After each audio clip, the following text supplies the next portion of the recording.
Assalamualaikum warahmatullahi wabarakatuh. Anak-anak, hari ini kita akan mempelajari tentang sistem organisasi kehidupan. Baiklah, yang pertama coba kalian pelajari, coba buka gambar yang pertama.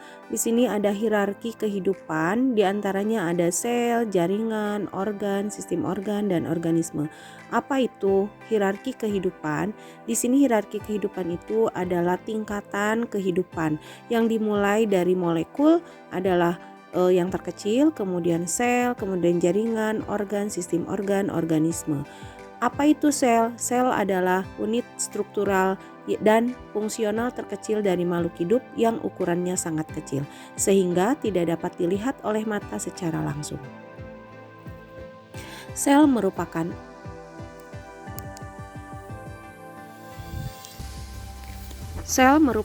unit terkecil dari makhluk hidup, di mana sel ini sangat kecil banget, jadi sehingga sel ini hanya bisa dilihat secara mikroskopis atau hanya memakai mikroskop. Selanjutnya, setelah sel ada yang disebut dengan jaringan. Apa itu jaringan?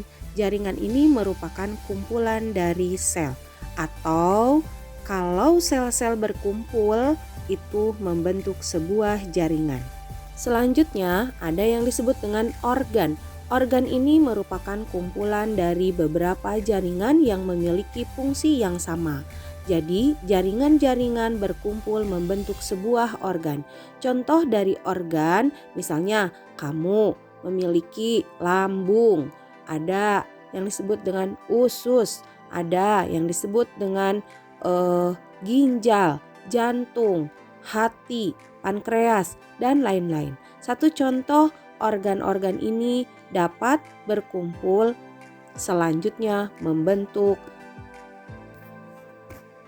sistem organ. Selanjutnya, sistem organ. Apa itu organ? Sistem organ ini merupakan kumpulan dari organ. Tadi Ibu sebutkan ada misalnya contoh ada lambung, ada usus ya, ada kerongkongan, ada mulut. Nah, kalau disatukan, organ-organ tersebut membentuk sebuah sistem organ yang disebut dengan sistem pencernaan. Atau misalnya sistem ekskresi, ada kulit, ada ginjal, ada paru-paru. Nah, membentuk sebuah sistem organ. Contoh yang lainnya adalah sistem saraf ya, yang terdiri dari organ-organ itu saraf ya, kumpulan dari saraf-saraf. Dan bisa lagi misalnya contoh yang lain adalah sistem pernapasan. Sistem pernapasan ini terdiri dari misalnya yang pertama organnya hidung, kemudian tenggorokan, kemudian dilanjut dengan paru-paru dan sebagainya. Itulah yang disebut dengan kumpulan organ yang membentuk sebuah sistem organ.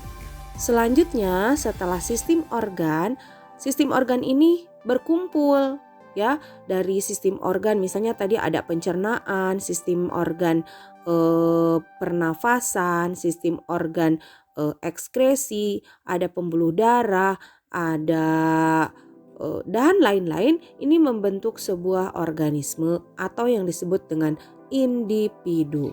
Lihat dalam tubuh kamu itu adalah kumpulan dari sistem organ.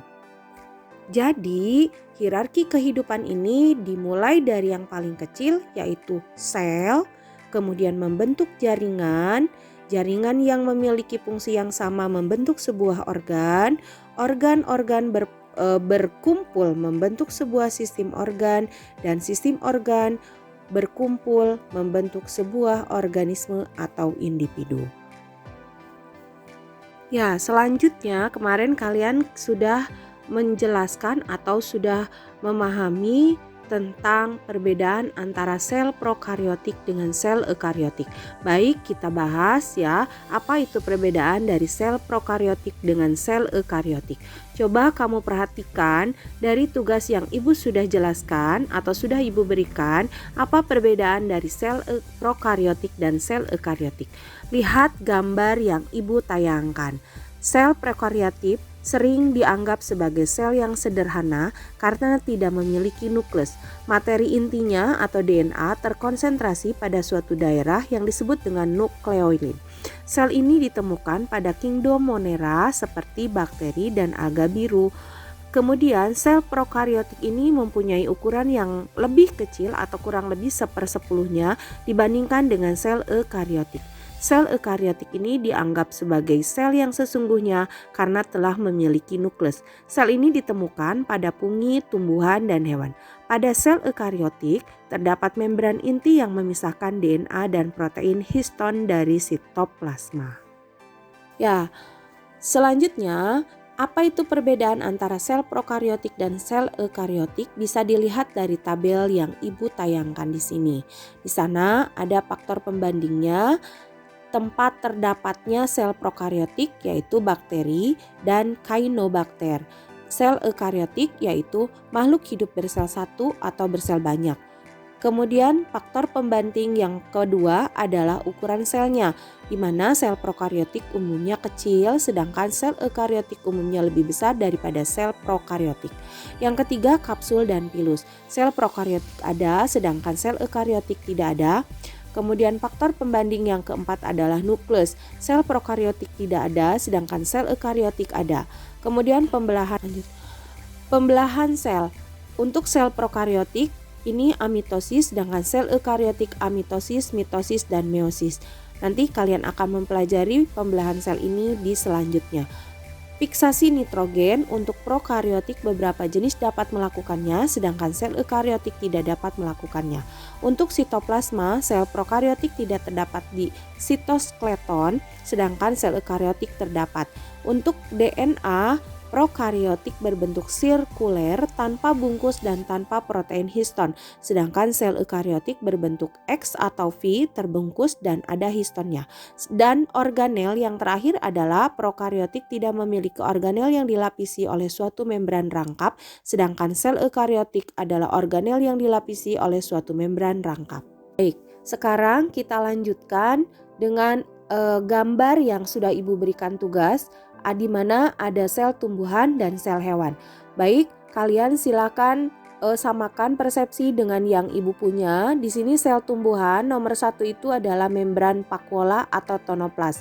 Yang kedua vakuola, yang ketiga selaput nukleus, yang keempat retikulum endoplasma kasar, yang kelima retikulum endoplasma halus atau smooth ya, yang keenam peroksisom, yang ketujuh dinding sel, yang kedelapan membran plasma, yang ke-9 badan Golgi, yang 10 plasmodesma, yang ke-11 kloroplas, nomor 12 mikroplamen, nomor 13 ribosom, nomor 14 mitokondria, dan nomor 15 mikrotubulus. Sekali lagi silakan kalian samakan gambar yang kalian punya yang sudah Ibu berikan tugasnya dengan gambar yang sudah Ibu perlihatkan di sini. Coba periksa gambarnya dan samakan. Untuk sel hewan, keterangan nomor 1 itu adalah retikulum endoplasma halus atau smooth endoplasmik, yang kedua retikulum endoplasma kasar, yang ketiga flagellum, yang keempat lisosom, yang kelima sentriol, yang keenam peroksisom, yang ketujuh mikrotubulus, 8 mikrofilamen, nomor 9 membran plasma, yang ke-11 badan Golgi atau Golgi apparatus, nomor 10 nomor 11 ribosom, dan nomor 12 nukleolus. Sekali lagi silahkan kalian samakan dengan video yang Ibu tayangkan. Samakan dengan yang punya kamu yang ada di video ini ya. Ini adalah gambar yang secara jelas sudah ada gambarnya ya, sudah ada keterangannya. Kamu bisa lihat di sini ada sel tumbuhan dan sel hewan. Kemudian kalian bisa memperlihatkan atau melihat mana saja sel-sel atau organel sel yang ada dalam sel tumbuhan dan sel hewan. Kemudian kalian bisa membandingkan antara sel hewan dan sel tumbuhan. Mana yang tidak ada pada sel tumbuhan, mana yang tidak ada pada sel hewan. Nanti kita lihat dalam tabel berikut ini. Jeng jeng jeng. Tabel perbandingan antara sel tumbuhan dan sel hewan, kalian bisa lihat di sini faktor pembedanya ada bentuknya lisosom, dinding sel, mikrofilamen, sentriol, plastida atau kloroplas, plasmodesmata, vakuola tengah atau tonoplas, dan vesikol dan cadangan makanan. Lihat di sana sel tumbuhan bentuknya tetap, sel hewan tidak tetap, Lisosom tidak ada, untuk sel hewan ada. Untuk dinding sel di sel tumbuhan ada dari selulosa, sedangkan sel hewan tidak ada. Mikrofilamen untuk sel tumbuhan tidak ada, sedangkan di sel hewan ada. Untuk sentriol tidak ada, untuk sel hewan ada. Plastida, sel tumbuhan ada, sel hewan tidak ada. Plasmodesmata untuk sel tumbuhan ada, sedangkan untuk sel hewan tidak ada. Untuk Pakola tengah dan Tonoplas, ini sel tumbuhannya ada, sedangkan sel hewannya tidak ada. Pembedanya, sel tumbuhan itu besar ya pakualanya, kemudian vesikol sekretori untuk sel tumbuhan tidak ada, sedangkan sel hewan ada. Kemudian untuk faktor pembeda cadangan makanan, di sini sel tumbuhan itu butiran amilum, sedangkan sel hewan butiran lemak. Nah, berdasarkan gambar yang kalian punya, tadi ibu kasih tanda ya, coba perhatikan tugas kalian hari ini adalah membedakan sel hewan dan tumbuhan, di mana yang mana ada di sel tumbuhan, mana yang di sel hewan. Ini ibu kasih tanda warna merah, itu artinya tidak ada di sel hewan. Begitu juga di sel hewan yang warna merah itu tidak ada di sel tumbuhan. Jadi yang ada pada sel tumbuhan ini hanya selaput nukleus, retikulum, kemudian peroksisom, membran plasma, badan Golgi, mikrofilamen, ribosom, mitokondria, dan mikrotubulus. Itu ada di sel hewan juga. Tetapi yang tidak adanya, yang sel hewan tidak ada di sel tumbuhan, diantaranya ada tonoplas, vakuola, dinding sel, plasmodesmata, dan kloroplas.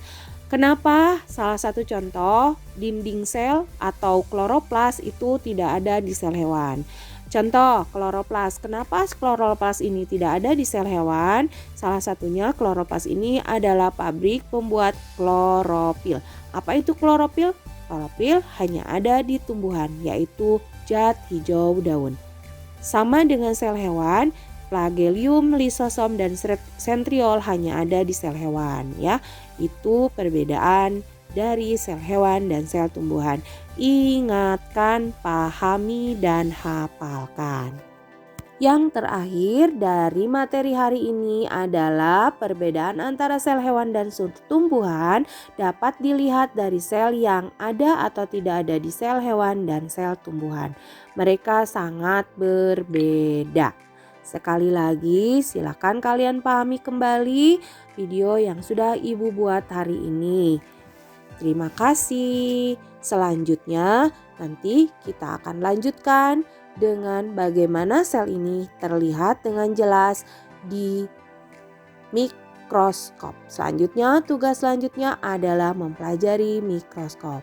Terima kasih anak-anakku sekalian. Assalamualaikum warahmatullahi wabarakatuh.